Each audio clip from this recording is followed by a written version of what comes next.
exciting things planned for you this semester. If you haven't looked at the upcoming things, we've started a brand new thing thanks to feedback from students who completed our survey. It's called Moji Networks. There's going to be a series of 4 to help teach you about networking and not just standing up here and talking about action, put it in practice. A lot of networking events are run really, really poorly by nature. People fail at networking because of the way the event is done. We're going to cover some key things to help you start building that network and using your network and actually engaging with your network. So we've got 4 sessions. We've got 2 running at noon for people that works best, and then 2 running later in the day for people that works best. Just to help with that. Next week we have Kickpoint marketing and to talk about all about digital media and recognizing real solutions for digital media. And if you're interested in making some money, in March we have our Innovation Challenge. And you can earn cash money. $1,500 is the #1 prize. You have to have a team of at least 2. If you have a team of 3, you're splitting the prize 4 ways, so I'm just saying. Today we're lucky enough to have John and Jessica from Revolution Ice Cream in. Jessica is currently an 8th student. John was an 8th student. He's an 8th alum. And they're going to talk to us about collaboration community. And we really appreciate you guys coming in today. Good afternoon. So yeah, my name is John Stevlik. I'm the co-owner and head churner of Revolution Ice Cream Company here at Edmonton. I'm joined today by my silent partner, co-owner and chief labor officer, Jessica Stevlik. As was pointed out, I'm actually previously of the pipe trades program here at NAIT. So I went from pipe trades to ice cream, and I'm still actually working up there right now. And Jessica's currently in the business management program in this building here. So I'm here to speak today about our experiences in collaboration and community within Edmonton's growing small business scene. Don't speak very often. Don't be nervous. It's just us. Okay, so a little bit about us before we begin. Revolution Ice Cream began in 2016, basically out of our love for creating and a strong desire just to be entrepreneurial. Even for a long time we wanted to start a business. We didn't know for a long time what it was going to be. It was more just we wanted to create and do something for ourselves, and it kind of just came along at a good time. And we didn't have a big background in food, we just really liked making things. So for a few years we were traveling a lot. We were traveling everywhere from Seoul to San Francisco. In every city we would go to, we noticed that there was this, usually one really cool ice cream place that everyone said you had to check out, and we did. We checked out all of them. And then we would always come home to Edmonton and find that this city was really lacking in that department. There wasn't a lot of cool, exciting ice cream here. We had there's the big brands, and Pinocchio Ice Cream out of Stalbert. He's been running for a long time, but he's a great guy, but he does traditional gelato flavors, and we wanted to get a little more experimental with that. And so instead of just hoping that would happen, thought we should do that. We're as qualified as anyone, right? So yeah, we quickly decided to fill that void ourselves, and we began Edmonton's first artisan micro creamery. And it's easy to be the first thing when you think of the term. So thousands of pints later, and 2 consecutive Golden Fork Awards later, our revolution was on track. So in the beginning, instead of taking out some hefty loans and opening up our own shop right away, we decided to dive right in. We bought this small off-brand eBay batch freezer and put it in the basement, and started off that way with a table at the City Center Farmers Market in City Hall in November, selling ice cream. So, things don't always go as planned when you Yeah. go into business, so. we're pretty sure we'd be ready by July, and by November we were actually pumping out ice cream. That's again our lack of experience, but we just jumped right in, and that's how we learned. We kind of had to just figure everything out as it went, and it was really fun.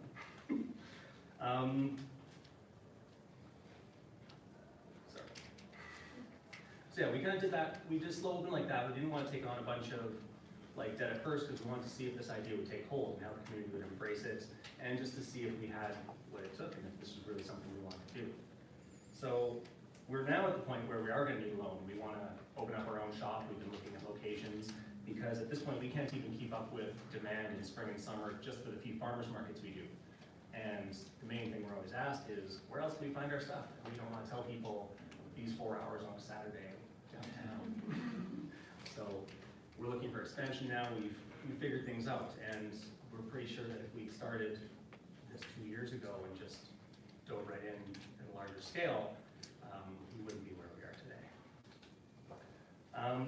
Okay, so with my profound lack of experience, and it had its set of challenges, but it put us on a very rewarding path. With my own expectations of being a local vendor somewhere between misguided and optimistic, I was really eager to learn. I was immediately surprised by how welcoming and supportive being a vendor around here could be. Before and after each market we were at, people were almost scrambling to help one another. Like, I kind of thought it would be a little more competitive, but people were almost jumping, putting their own stuff down to help you set up tables, to offer up spare change that I left at home, to help you with the POS system, to help take down, or just really generally be supportive and tell you how great your stuff is, even if when you start it's not as great. I assumed this was just how businesses work, but I've since learned that Edmonton has almost a unique sense of positive community when it comes to small businesses, and this is really beneficial to everyone who's willing to participate in that community. Not everyone chooses to, but it's really everyone's really how do I say that? Everyone's really welcoming, and everyone realizes that we got to make the community grow, and that brings everyone up. And we've kind of since learned that's actually not the case everywhere. We did a market briefly in Calgary, and we spoke to vendors there, and when we were talking about the collaborations we're making, they were actually genuinely surprised at how willing people are to work together. And when we talked about how our restaurant friends would do, like, a chef from this restaurant would take our residents over here for a week, and they're like, but doesn't that bring customers away? And so, yeah, we're really lucky to be in this area where people just have a really positive outlook on community. So in the beginning, we never could have anticipated.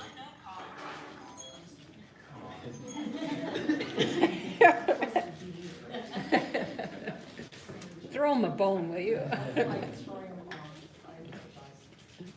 So, in the beginning, we never could have anticipated the ways which our network could grow. Within the farmers market community, it was evidence that successful vendors realized we can bring each other up. By bringing the waters up for everybody, we all rise. On a slow afternoon, Big G would lean out from his beef jerky booth and just asked if I needed a good printing guy. The Winding Road Cheese Master would ask, hey, we make ice cream. Do you want to get in our dairy order? Or do you want to try making cheese whey ice cream? And butter ice cream? And we don't, but it's we offer that. No. And everyone's looking for leads on packaging because that's a nightmare that no one wants to deal with. On the really slow days, it was almost cool to be there because even though there was very few customers, everyone just would kind of wander from booth to booth and talk shop and either offer up a new discovery they've made or just ask about the problems they've had. So it was a really good stepping off point. So instead of constant trial and error, you can actually pool your experiences and save time and money and maybe even find your next big idea if you're willing to listen and look for it. Packaging. Anybody have a lead on packaging? We're getting there. So in that sense, cooperation with an indirect competitor isn't always bad. If you're able to find a compromise. It happens a lot on the macro level in the food industry, where co-packers and private labels will often take on other people's recipes and produce that to fill a gap in their production. And sometimes they'll either take a stake in the company or just a commission structure. But it can be really common and can help you out. I guess it can help you out if you're kind of have a place beyond your capabilities to fill those gaps and just have a passive sense of income. Or on the other side, if you don't quite have the infrastructure to make what you're trying to, there's always different ways if you're willing to look to get someone else to help you out. And it's not necessarily them just doing you a favor, but it can be mutually beneficial. So once we began to gain traction, people from outside of our circle began to take notice and look us up. First one was Garrett Kruger of Sail On Food Truck in the Buckingham, who specializes on all vegan menus at his bar and food truck and also makes the vegan bacon. And he just reached out because he heard we made vegan ice creams and just wanted to see if we could work together in some kind of way. And in his first meeting, which is my first meeting for someone I thought was on this huge level because he has these other companies, he told me his mantra, which I've since stolen to be my own. Collaboration is the new competition. I thought that was just awesome and I wrote it down right away. And it's the idea that there's enough room in this economy for everyone to prevail without having to push each other out of the way. For example, I mentioned Tom from Pinocchio's Ice Cream. Now they've been making ice cream in town for 35 years, at least. It's a multi-generational business. And he's actually reached out and met up with us, and we've got together with him a couple times to discuss what we do and to offer each other help. He realizes that even though he was the only gig in town, there's a million people around us. He's not going to serve a million people. And we're not in direct competition either. He makes very traditional Italian flavors. He's got the lemon and pistachio, where we throw carrot cake and beer in our ice cream. Not in the same one. So, we would help each other out because he knew we're different segments of the same. I was gonna say of the same segment. You're frenemies. Yes, Yeah. frenemies, sure. And yeah, you just realize that, you know, if we're starting, if our business gets much bigger, we're not gonna be cutting into his business. And that was a good, cool lesson as well. And we've since kind of used that. We've tried to help out other businesses that are kind of in similar areas, knowing that, you know, there's a lot of people around. And we only have so many that are buying from us. And also, if we're working with another ice cream company, maybe more people will be aware of ice cream and be appreciative of really good quality stuff, and they'll buy more from both of us. It's just, instead of fighting for the same piece of the pie, it's like, let's make the pie bigger. Yeah. So, this was the idea behind what actually eventually became known as the Mastermind Group. It was meant to be ironic at first, but then I just thought it was funny. So there's a small group of local makers who decided to occasionally get together as a collective and discuss shared ideas that we all face. We realized that although our products were unrelated, we all shared similar goals and obstacles. By putting our heads together over a few drinks once in a while, we could lend new perspectives, exchange contacts, or share our own mistakes.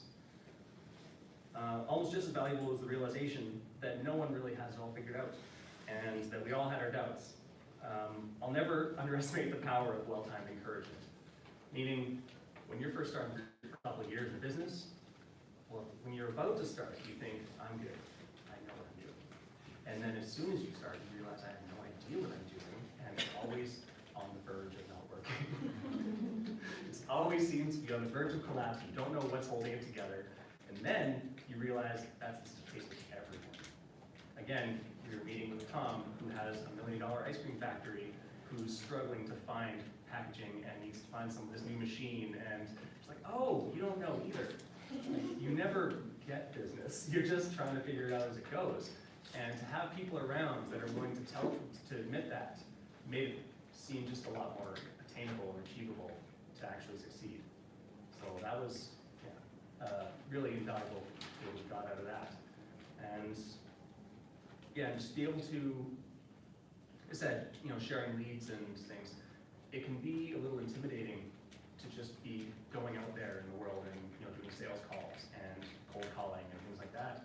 But it made it a little easier when we have a friend who would go to a cafe in town and just say, hey, these people are awesome. And they were like, wow, people never, like, we want to have more local products.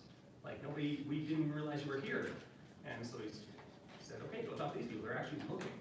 And to get these leads like that, just again, that kind of was a way to ease our way into making cold calls and going and figuring out how to go to restaurants and sell them on what we're trying to do. So collaboration is an often overlooked tool. It can be easy to get into a rhythm of your work and forget to look outwards for opportunities. Whether it's for a seasonal product or an ongoing project, your combined efforts can easily lead to other things. Our graphic designer once thought we would vibe well with clients of hers that are coffee roasters, and we're both just starting off. Like, she thought of us because we both had our first logo designed at the same time. And my first thought at first was, well, they roast coffee, what are we gonna do with that? And he's like, okay, yeah, we'll talk to them. But we started chatting here and there, and then we were at the same farmers markets, and eventually it took over a year, but we realized, like, hey, we actually used their coffee to make a cold brew ice cream, which they sold when they got a booth at the Edmonton Fringe Festival. So that went over really well, and so we put it out there, and our fans on social media would go check out their booth and discover them, and their people would come to discover us, and that combined visibility brought us both up with really no cost to either one of us. It was just, we had this idea, we thought, what can you lose? I mean, everyone's in like coffee ice cream because we're both really good at what we do, so let's just go for it. And that combined effort turned out to be really valuable. And so they've since gone on to open, it's actually the Columbia Coffee Company on Stony Plain, and they're looking maybe to have our cups out of their restaurant now. So this is a thing that could keep growing.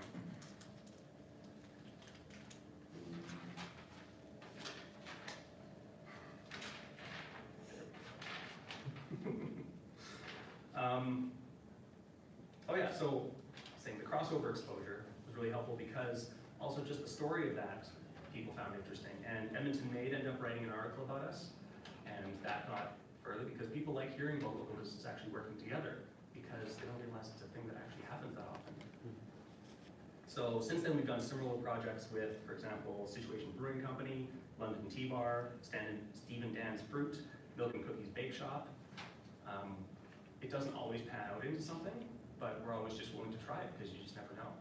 And in the coming year, we're actually have ideas to work with everything from kombucha to vodka, which we're pretty excited about. And for example, with that one, I'm hoping it comes through, is our signature vanilla flavor is vanilla and tonka bean, which is just a really neat flavor, and they thought that'd be cool. So we actually might make our ice cream, but they're actually could make a vodka flavored with those things as well, and kind of have a co-label, so they could have a completely separate product that we're not exactly directly contributing to, but it has our flavors, and we can have some cross-promotion example for potential there. So, I'll drink it. I'll drink it. there you go. We actually tested it out. We made some test batches, just putting vanilla beans and tonka beans and letting it sit. Oh, that's awesome. Try it out. So collaboration doesn't always necessarily work, but it's not always necessarily a bad thing. Many of you probably haven't heard of Roz Market in West Edmonton Mall. Yeah, They changed it, didn't they, they? Like 4 or something? yeah, it's on hiatus right now. So when Roz was coming up, it was a big project because they were trying to do a multi-city thing. There's one in the Mall of America, they're opening up one in New York, and so it had a lot of hype behind it. And so we were approached to see if we wanted to have an ice cream booth in the Roz Market. But we looked at the financials of it, and the rent was pretty high, and you're looking at staffing all the mall hours, so it's like 100 hours a week that you have staff, and you have to have freezers and have that space, and it was just completely prohibitive. We just didn't think that could work. What we ended up doing was teaming up with 2 other vendors that create frozen food. So there was South Island Pie Company and Honest Dumplings. So we split a huge freezer, and that way we could all split one staff member, and it seemed to be going pretty good. We do, share deliveries and social media, and it really took a lot of the load off and took a lot of the risk away. In the end, after months of taking a lot of time, we pretty much broke even. So we kind of decided it was a good experience, but that wasn't really working for us. We decided to call it a day on that. But at the same time, we did learn a lot because it was kind of like starting a small store. Like we had to have staff, we had to have signage. We're like, oh, how do we decorate this place? We had to have a point of sale system and cash, and how do we work up that? Do we need a manager? What happens if our freezer dies in the middle of the day? Who do they call? Not me. So even though in the end we went our separate ways and ended that collaboration, there's so many lessons that went with it. And it wasn't really a loss. And yeah, so it's a way of finding out the directions you want to go. And like I said, mitigating risk by sharing responsibility.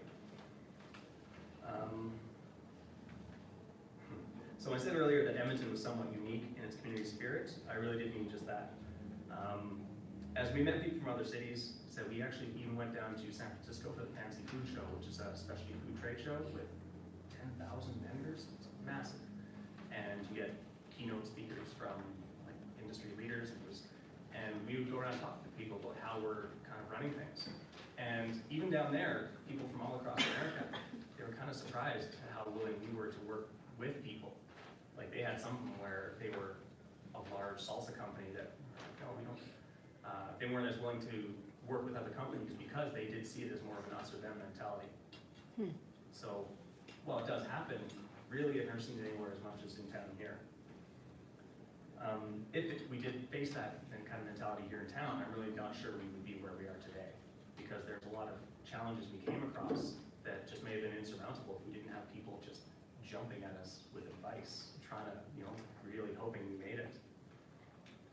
Even in our own circles, we've seen businesses that are less willing to participate in these smaller communities, and we've seen them miss out on opportunities as well.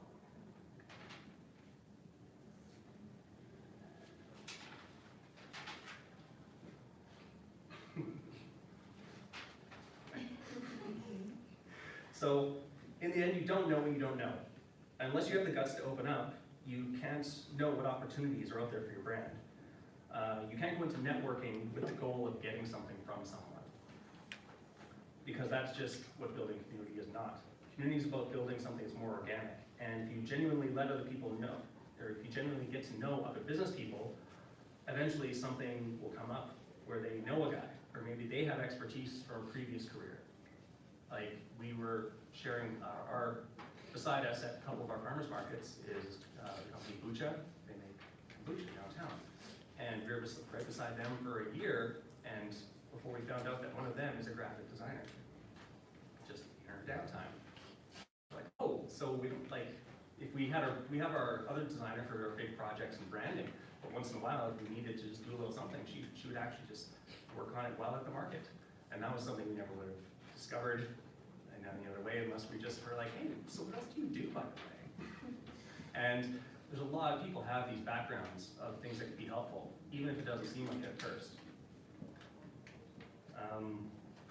So, yeah, basically people, especially entrepreneurs, seem to have very eclectic backgrounds. Except we started off, I'm a pipe fitter, and people always ask me how I came to that from ice cream. And while there's not a lot of crossover, I've had several careers where I get little bits from here and there, and in that sense, there's a lot of people that we've met. What, chefs? We've met someone who found out was an accountant. Hey, how does money work?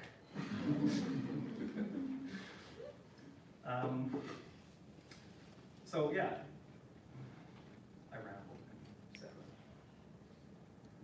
So in return, hopefully, if you find something that people can offer that you found, hopefully you can offer something back in return. And you want to just keep this network going. Diversity and skill can't be a bad thing. So in the end, no business can be an island.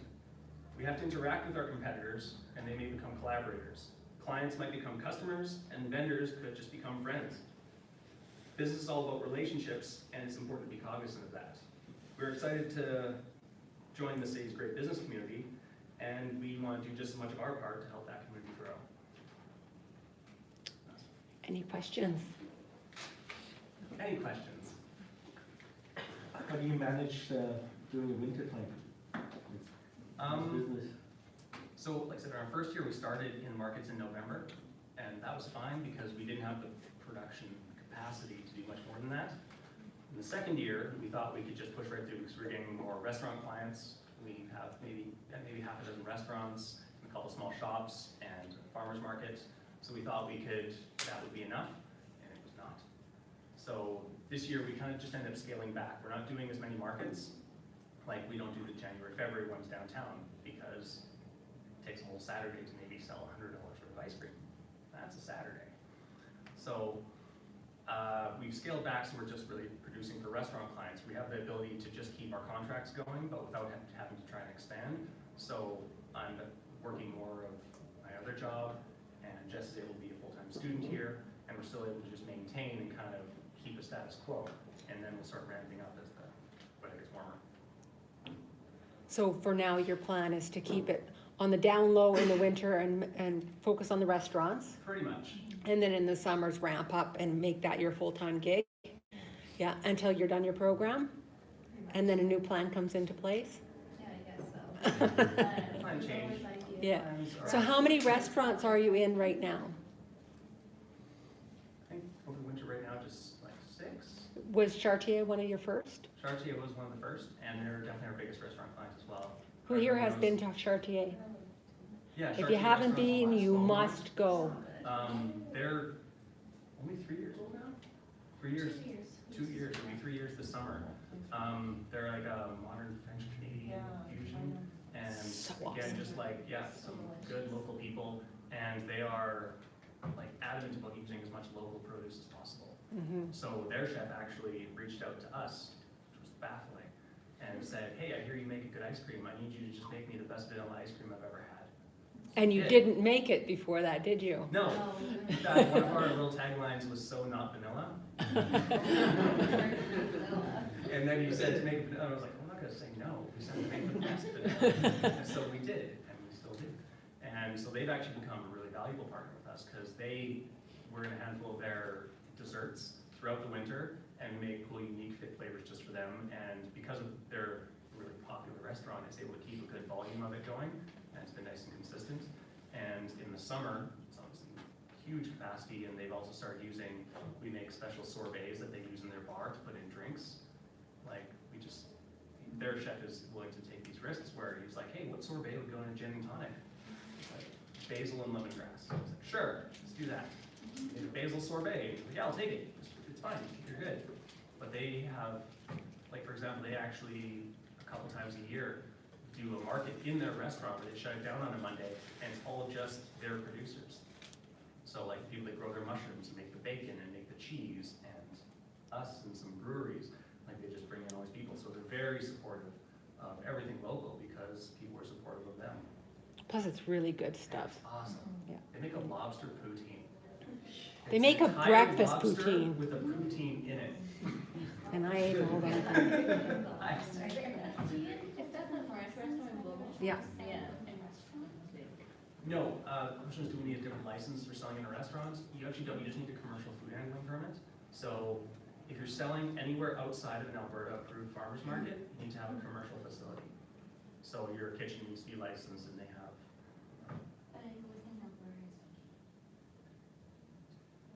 to restaurants? Yeah, you still need to be commercial to sell in restaurants. To anything outside, like just Alberta approved farmers markets, like the old Strathcona or downtown. There's a couple others. It's not all of them even.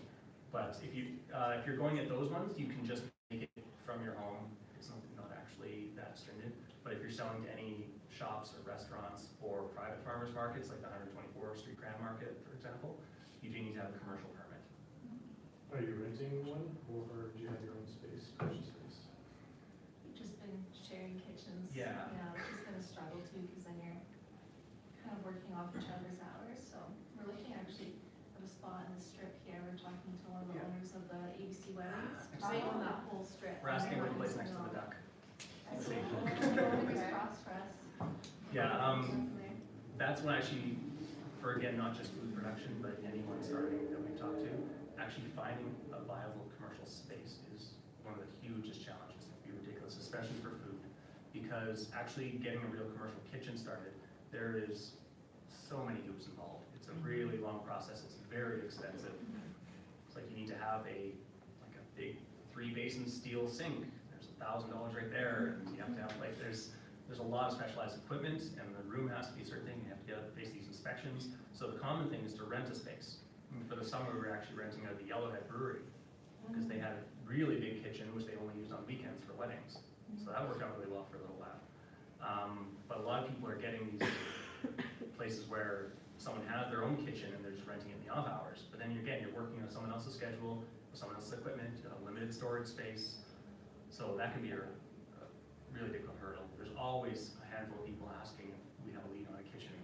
So that's actually, we're hoping if we do get a space like this, for example, that we can actually rent it out in the off hours too, to someone else who's trying to start off. Is it just the two of you that are doing making Yep. ice cream right now? Boy, My mom helps with it. I bet. There's times in the summer This summer we have help. where we'll be like we were working at Yellowhead until midnight, and then we quickly drive home to wake up at 6 a.m. to go to the farmer's market that's across the street from there. And yeah, there's 16-hour days weren't uncommon, because as you're starting off, I mean, the first couple of years of the business, well, I was gonna say the margins are thin, but the margins are even. So, So- Just always putting money back. yeah, all the money you into it, have goes so- directly back into it. So to hire someone, that could just mean the difference between being profitable or not. So you just end up working all the hours. So did you see my email? Did I send you guys an email about the STEP program? Yes, Okay, awesome. Yeah, definitely yeah, look into we that. can hire someone and get the government to pay. Exactly. So that's how you do it. It's a small business. Take advantage of the government You programs. gotta become an expert in grants. Yeah. you know, And if so- you let me know that you're doing a business, then every time I get something, I send it to you. Yeah. Yeah, for example, like I said, we went to that fancy food show, and like I said, 1,200 vendors and like 40,000 people. It took literally 3 solid days to walk through the trade show in downtown San Francisco. It was 3 huge halls, and like there was an entire aisle of French cheese only. Just French You cheese. eat all of it. But to check that out, we had, through a grant program, the government of Alberta actually sent us there. So the 2 of us actually got to go for free and check this whole thing out, and you know, go to these shows and meet industry leaders and talk to other people. And so we're talking to, we get a lot of our ideas from ice cream companies throughout the States, and we follow them on social media and get inspirations for flavors. Inspiration. Use their flavors sometimes. And we actually got to meet some of these people, and we met like Michelin star and James Beard winning chefs who have their restaurant places, and kind of be able to chat with them a little bit. So it was a really cool opportunity, and it was because we were sent down on a grant. I just have a question with the farmers markets. Mhm. What farmers markets are you looking, going into, and what ones are you kind of staying away for? There's so many right now. There's more opening all the time. We just got, we're getting an email for anyone that's opening on the south side. That's a permanent one that's gonna be open 3 days a week. It looks like it's opening in where that Whole Foods was supposed to be. Oh.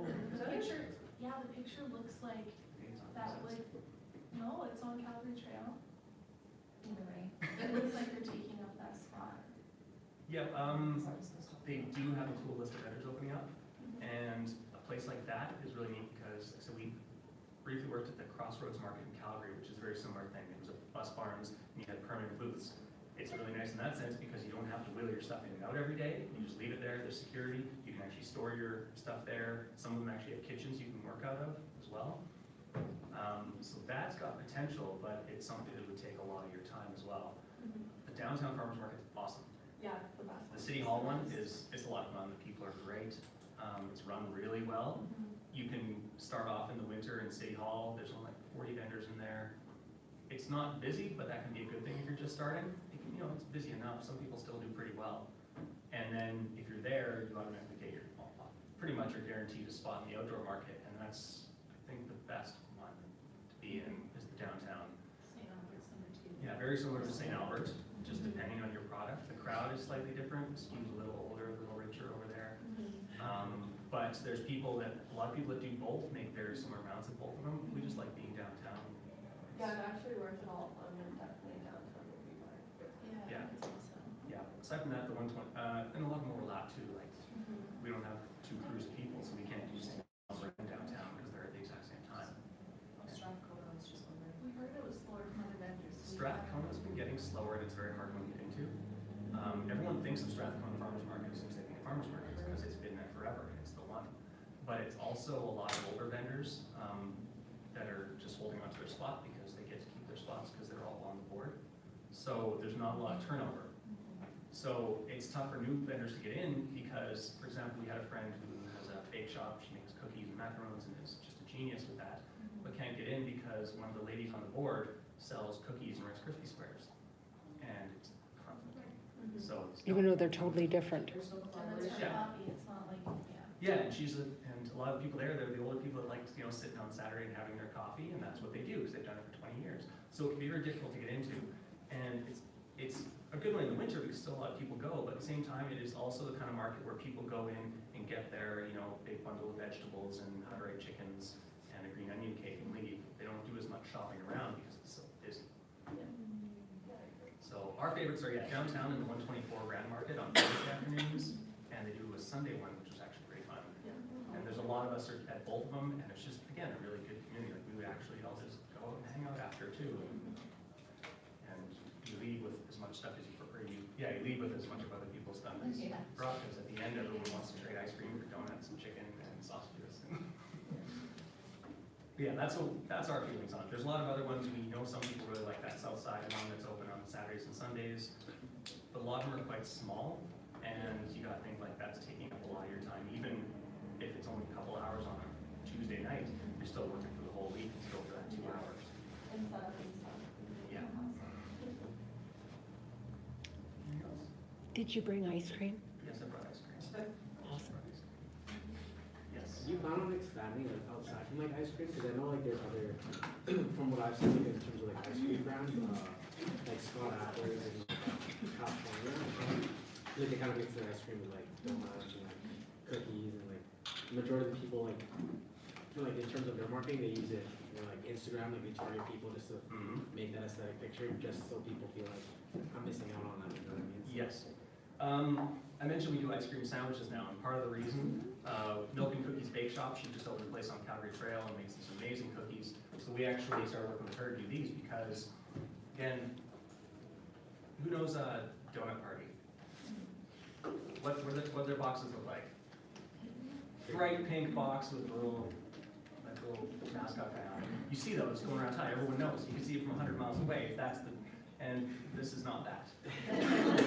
This is walking around the farmer's market, not catch your eye. So that's actually part of the reason we started doing these ice cream sandwiches. We do a full-size cookie with this much ice cream in it, brightly colored, and it's in this colorful envelope, because that was Instagrammable. And, you know, then people start coming up, it's like, is that you? I saw the ice cream sandwich just walking around. Yeah, and people are like, they come back, you like 10 people to ask me where I got this. And so that's part of the reason we did expand. Like that was our first new kind of product, even though it is still ice cream. But we do have ideas because I actually spoke with Doug Renfro. You know Renfro salsa? It's those little jars. They're really cool, little like pineapple salsa jars in all the stores. I actually spoke with the CEO of that company, and best advice he gave me was don't limit yourself by your branding.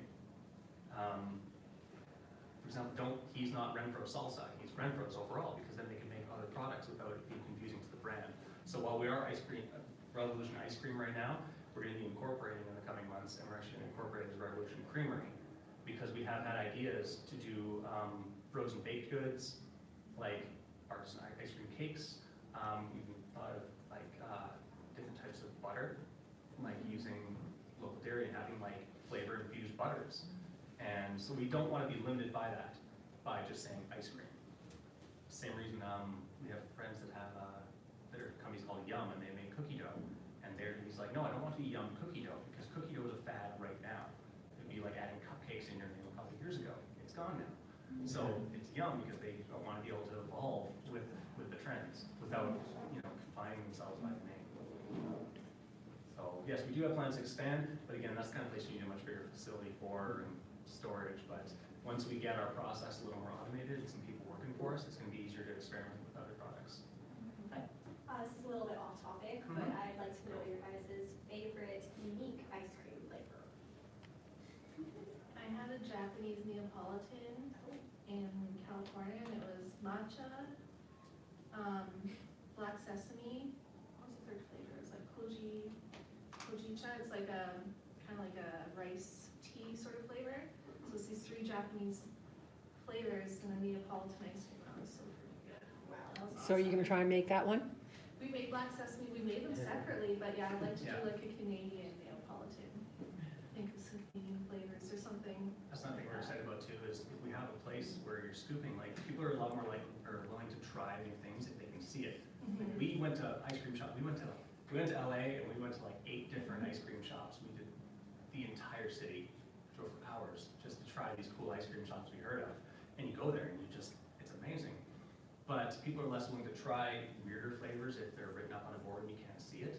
So like we made a black sesame, nobody wanted it because it sounds weird, but you can see it there. So if we actually get a place where we can have stuff on display, I want to get a little more experimental too. And in that line, my favorite ice cream ever was actually in the same shop. Oh. It was the best. It's called Wanderlust Creamery in Burbank, and all their flavors are inspired by places they've traveled.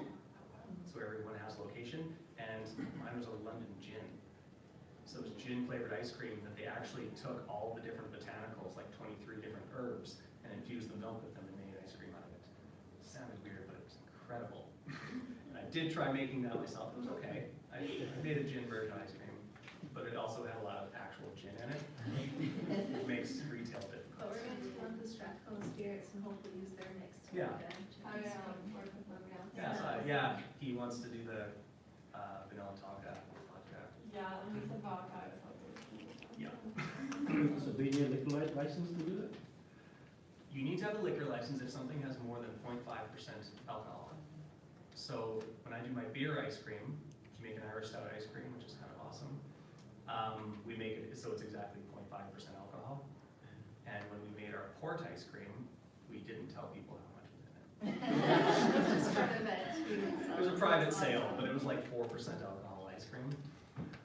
But with the vodka, we're not really displaying, providing anything. It's just, but yeah, I have no desire to get into the sales of liquor because that's a minefield. And food was hard enough and then liquor. Well, yeah, I don't liquor, that's different, right? That's still. Yeah, you need a because, liquor license, right? yeah, so we do a few, like, our flavor for Chartier is actually burnt sugar with Calvados. And Calvados is, it's made from distilling apple cider. It's a liqueur from northern France. So it's like boozy apple juice, and it's a full 35% alcohol. And we do add it in raw because when you eat it, you get that breathiness of the booze in it. It's amazing. But we can sell that to them because it's a direct sale. And they're a licensed facility. Yeah. Like they're. They can sell liquor, so that's why we can do that. But we wouldn't be able to sell that in a store or a farmer's market. Yeah, so Nate recently announced, because it's still very much in development, the Center for Culinary Innovation. I was wondering if you've heard about that, or, there might be potential involvement with that in the future. If you're talking about all these weird and wonderful things that just sort of. It has been on our radar a little bit. We worked a little bit with the guy at the University of Alberta Food Sciences, because they were actually producing a, It's like an additive for vegan ice cream, just to make coconut milk a little more fluffier like dairy. So we've been working with them a bit. We still haven't gotten our sample of that product. We ordered it 3 months ago. We came here to talk to a few of the chefs at NATE because he's been working in the NATE, with NATE culinary faculty as well. So we're looking at a few programs that we can advertise ours. making vegan ice cream. It can taste okay. We make it out of coconut milk. So it does taste have a like few coconut, different and it just kinds. doesn't get the same consistency. So what they're working on is just a way of giving it the same texture as regular ice cream. So again, they want to work with us on that, but it's this ingredient from China. It's No, it's because they're using lentil protein, which is like a Canadian thing, but there was a specific ingredient, like not the main ingredient, but Yeah. there's another additive. So that's the thing, and it's also a supply chain type issue because they only sell it by the full pallet. Oh. We do not need 5,000 pounds of it to find out if it works. Yeah, that's another struggle with food products. Yeah, but yeah, as soon as that, if we're able to get amounts of that, we do want to work with them because our vegan line was really a big part of getting us noticed because there's not a lot of good vegan ice cream out there. And we started doing some pretty cool flavors with it. And that got a lot of attention, so if we're able to develop that further, that'd be huge. So I'm really eager to work with them on that. You have no sugar? No, ice cream? sugar's awesome. No, we did try making reduced sugar ice cream, but sugar is not only important in the flavor, but in the whole chemistry of it. Consistency. Sugar keeps fat particles separated, which traps air, which keeps it fluffy. You reduce any of those and it just gets icy. So we did try it, but that's not the direction we're gonna go. Ice cream doesn't need to be healthy. Yeah. So you mentioned you don't really have a background in like food science or food in general, so I'm Mhm. curious how you went about developing that like skill and knowledge base. Like you mentioned some collaboration with U of A food scientists, but yeah, Well, that came later. It was a lot of trial and error. yeah. We started off with a countertop Cuisinart ice cream maker that we got for our wedding. Mm-hmm. That took 45 minutes to make a pint of ice cream. It was just for us, just for fun. Yeah. Yeah. But we immediately got bored of making like chocolate and started making weird stuff. So it's just, we just make something every night and try a new thing, and we slowly learn from that. And we bought a lot of books. Like we have the frozen desserts textbook that they use here at the school. We ordered like ice cream books from like our favorite, like Jenny's Ice Cream in the States and Afters and Some Italian books. yeah. So we just read a lot and tried it out. Like they all have their own techniques. And like I said, when I said that we borrow recipes from places we see on Instagram, like the cool shops in New York and San Francisco, it's not really stealing it because we would just look and be like, oh look, they put carrot cake in their cream cheese ice cream. Let's just figure that out.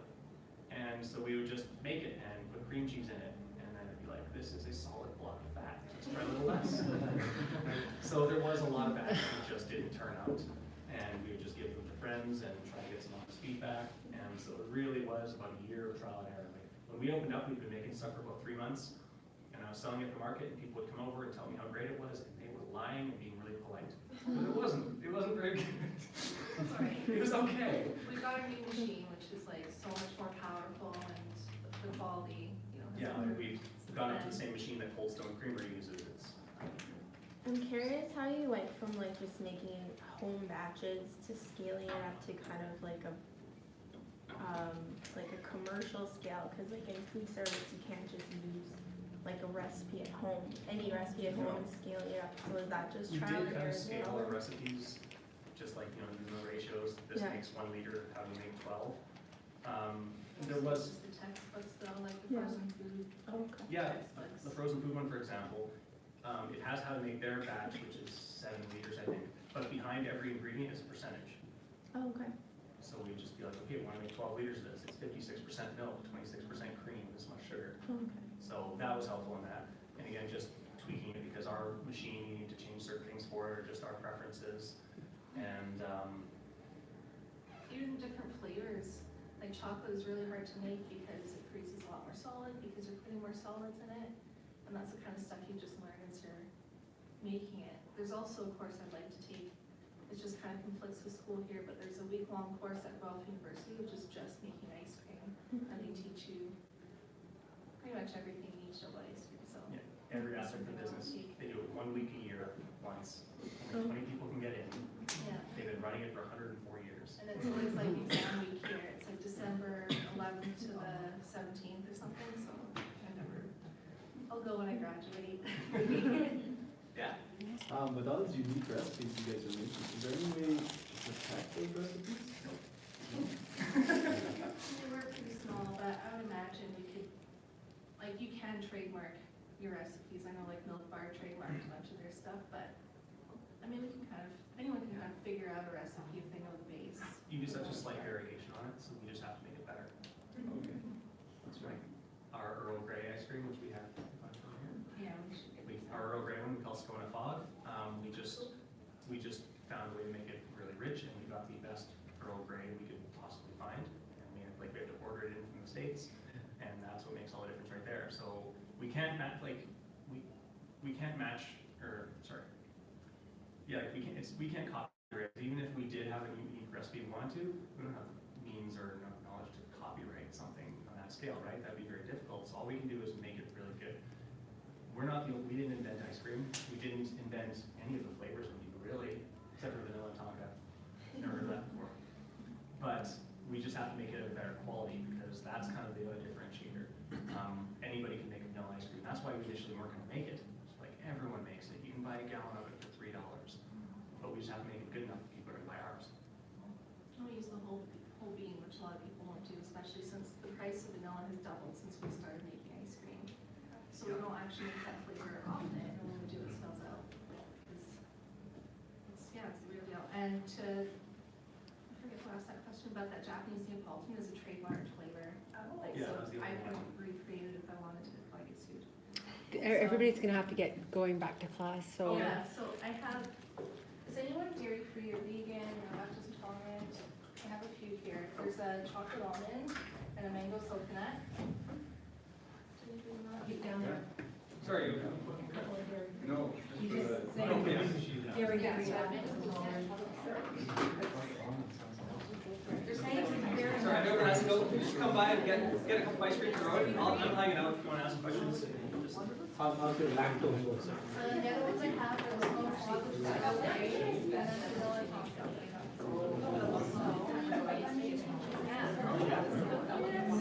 I would say like That's awesome.